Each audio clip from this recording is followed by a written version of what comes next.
জীবনে যারে চেয়েছি।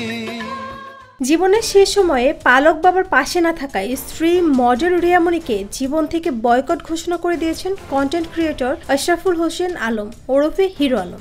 মঙ্গলবার রাত 9টায় রাজধানীর একটি সরকারি হাসপাতালে চিকিৎসাধীন অবস্থায় মারা গেছেন আব্দুল রাজ্জাক। তিনি হিরো আলমের পালক বাবা। শৈশবে হিরো আলমের দায়িত্ব নেন তিনি। তার প্রকৃত বাবা 2017 সালে মারা যান। আব্দুল রাজ্জাকের মৃত্যুর সংবাদ নিশ্চিত করেছেন হিরো আলম নিজেই। তবে রিয়ামণির বিষয়ে কোনো কথা বলতে রাজি হননি তিনি।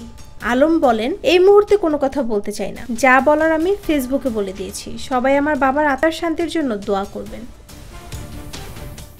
বাবার মৃত্যুর খবর জানিয়ে হিরো আলম ফেসবুকে লিখেছেন, রিয়ামণিকে আমার জীবন থেকে বয়কট করলাম, কারণ আমার বাবা হসপিটালে। সে আমার বাবার কাছে না থেকে বিভিন্ন ছেলেদের নিয়ে নাচ গান করে বেড়ায়। তার পরিবারের কোনো সদস্য আমার বাবাকে হসপিটালে দেখতে আসেনি। আমার বাবা বেঁচে থাকতে দেখতে আসলো না, তাহলে আমি পড়ে থাকলে সে কি করবে?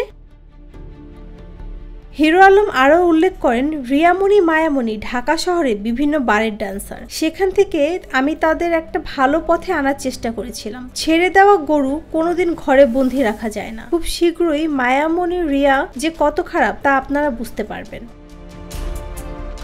একই সঙ্গে কাজ করতে গিয়ে রিয়ামণির প্রেমে পড়েছিল হিরো আলম। সে কারণেই দ্বিতীয় স্ত্রী মডেল নুসরাত জাহান হিরো আলমকে ডিভোর্স দেন। পরে হিরো আলম রিয়ামণিকে বিয়ে করেন। তার সঙ্গে জুটি বেঁধে বেশ কিছু কাজও করেছেন হিরো আলম। নুসরাত জাহান শম্পা, দৈনিক নিরপেক্ষ, ঢাকা।